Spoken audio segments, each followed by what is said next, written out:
What is the best part about the Trans-American Trail? Well, where should I begin? Let's say you enjoy extreme heat and the horrible thirst that comes with it.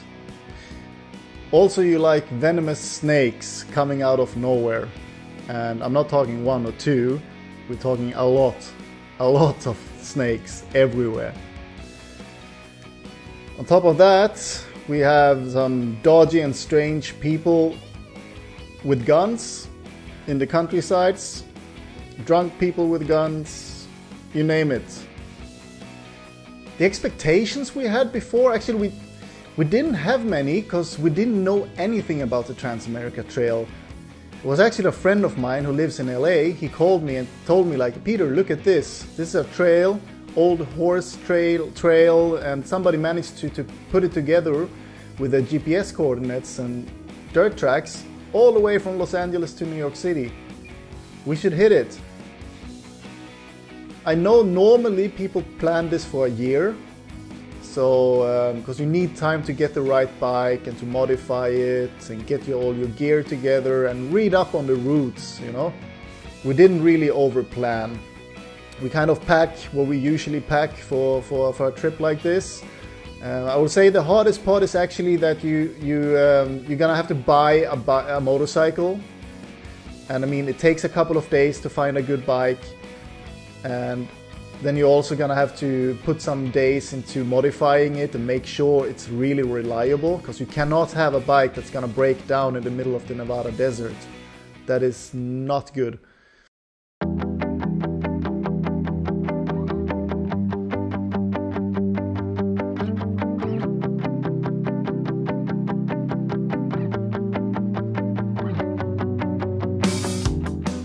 We actually decided to do the trip the wrong way around. So normally people start in New York City and travel to Los Angeles, but we wanted to do the opposite. So the problem is that when you buy second-hand bikes, and our budget was about $2,500–3,000 for a bike, and if you buy a bike that's 15 years old in California, compared to, for example, New York City, that bike's gonna be twice as bad. Because in California, you can ride the bike all year round. In New York City, people will probably just ride a bike in the summertime. So that we did not take into consideration. And I had the same kind of bike back in Sweden, and it's still pretty nice shape. When we found the bike in California, that looks like 2 or 3 times older than my bike. So I immediately thought, like, oh my god, this is not gonna work. This horse is not gonna last. My travel buddy, well, that's Christopher. So he's done a couple of trips with me that most of them you've probably seen by now. And he's actually a guy who he eats, sleeps and breathes outdoor life. So he's a really good wingman to have on a trip like this. And his best skills, he's always in a good mood.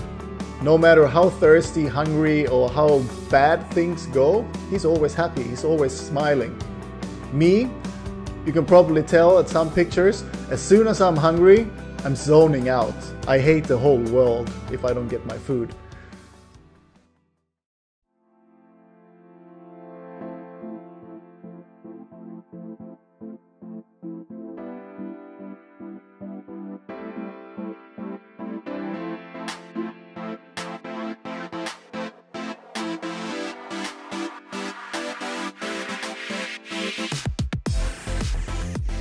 The most fun part is actually that you get to live your dream for those weeks. Like, you like riding a motorcycle?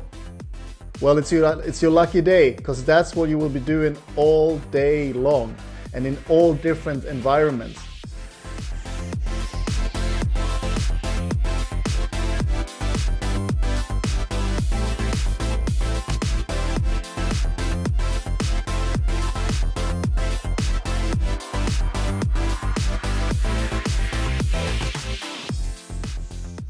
So in the end, you go through everything, check the engine, suspensions, and you have to build a little pack system because everything will vibrate into pieces on those kind of bikes.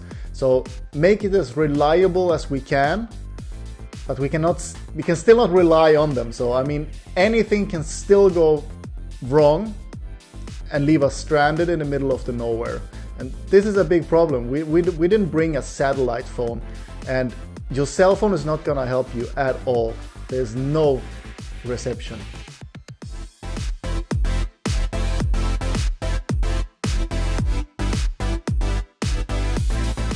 So the first flat tire, luckily, we got at the only tree that we've seen the whole morning. So we were able to sit a little bit in the shade, but it's still 45 degrees Celsius out there. And we were actually missing one important tool to remove the rear wheel. So it was a size 12 wrench. We somehow managed to loosen up this bolt anyways after a while, and then repaired the tire, and by then we were just almost on the verge of heat exhaustion. It was very strenuous, so it took us about 2 hours to get this tire fixed, and then we could continue.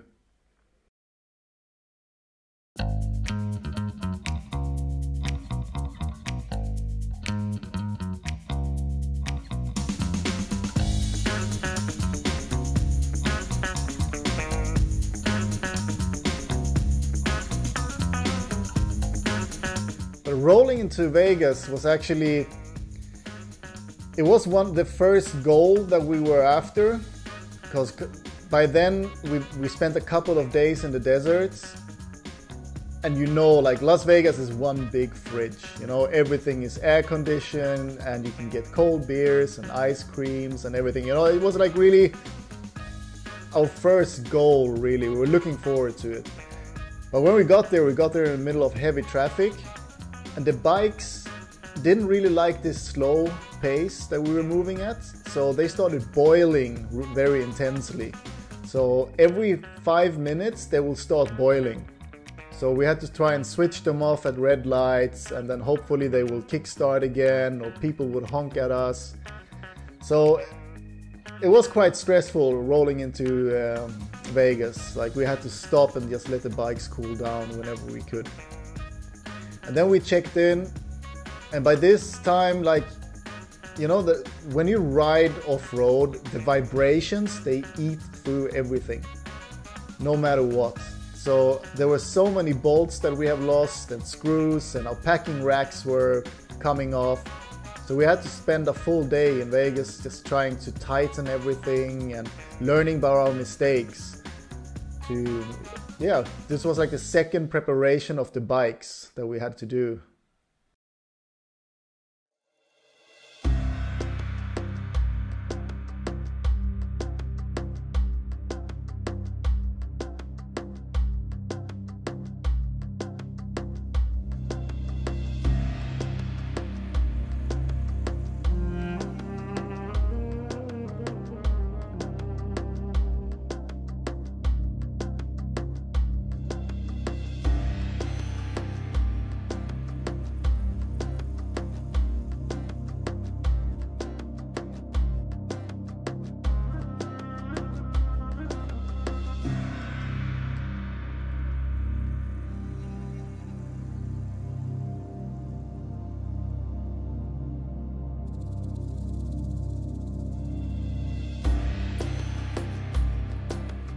The first water crossing that we had was actually in the middle of the Nevada desert. We did not expect it.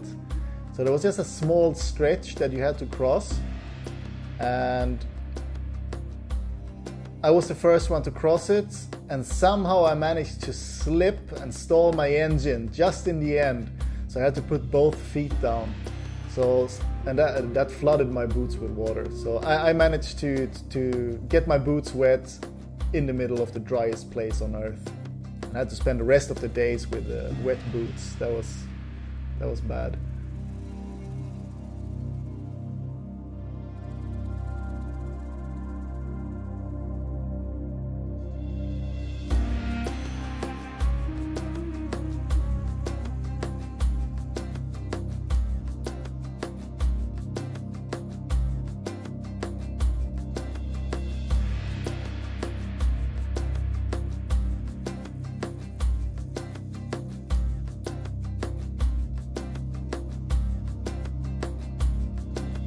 The trail is really cool because it actually consists of old horse tracks. You know, back in the days when they were looking for gold in America. So when the settlers were moving in, those old trails are still out there. So some parts consist of those trails, and then it's gravel roads, and it's all somehow connected. And the really cool thing is that you can still find the old campsites. You can find old boots, bullet casings, and even parts from these wooden wheels from the wagons.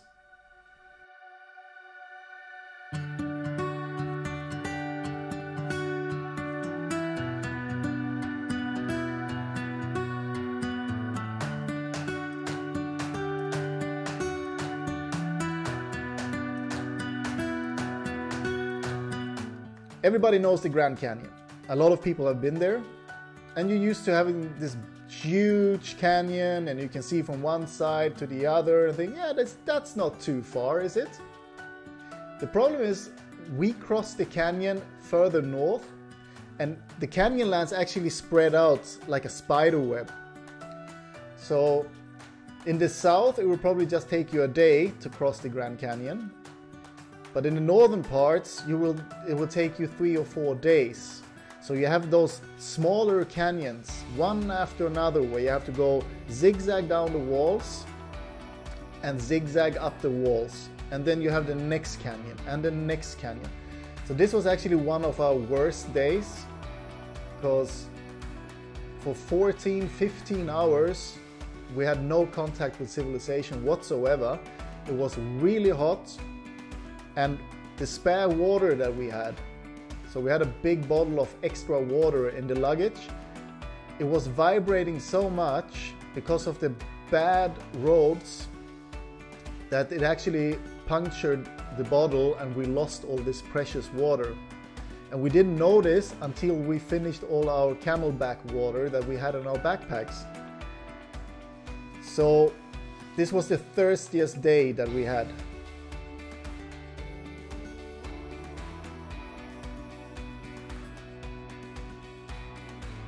So after we did those days in the really hot canyon lands where we ran out of water and all that, then we actually saw a lake the next day.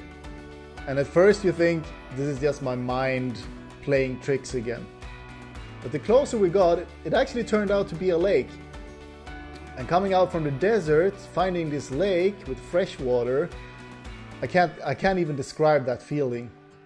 So we found a big boating dock with a fuel station and everything, and we rode down there and walked around, and this old man actually walked up to us and started asking some questions about our bikes, and I noticed he had the same boat that we used back in Sweden. So I started talking to him about the boat, and it was 10 in the morning, he was on his third drink, he was on vacation, so I said, guys, do you want to join? Get in the boat and we can go out to my houseboat.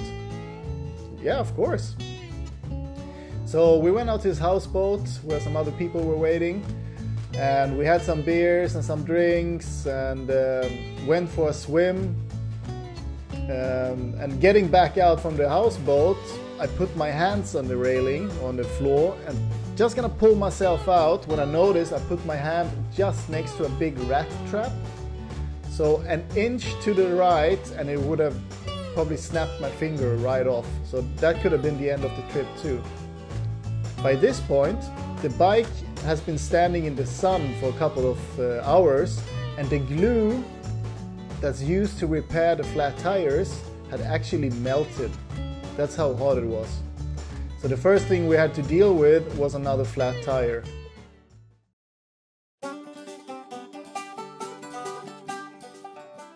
Now we continued on until we reached the Rocky Mountains. Crossing this mountain chain actually turned out to be way more technical than we expected, with almost non-existing trails.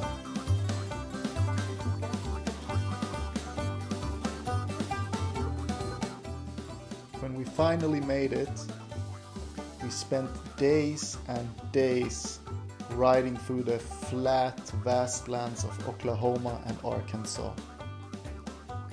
because this is all farmland, there are no turns, only straight roads between the fields. So we just spend all this time sitting on the bikes and trying to kill time. The only exciting thing that happened was another flat tire.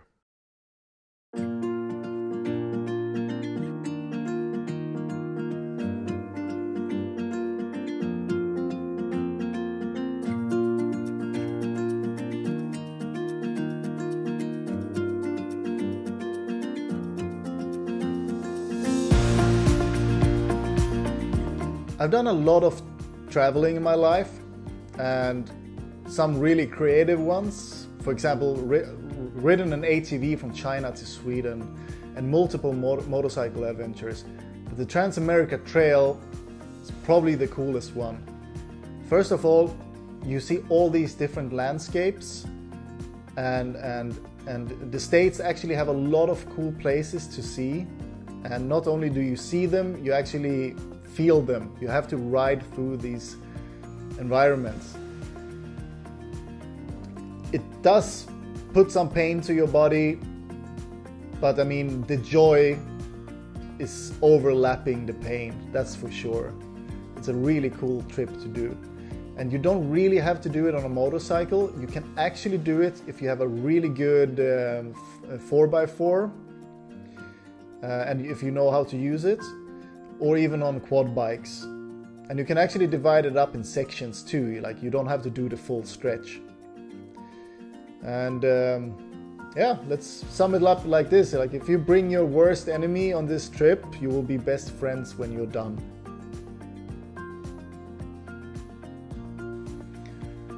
The easiest part about the TAT? Well,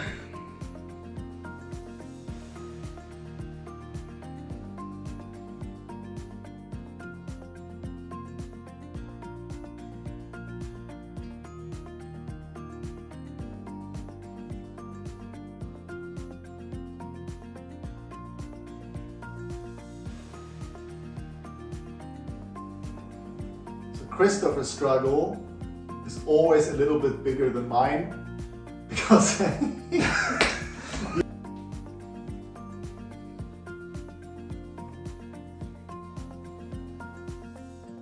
think it so complex.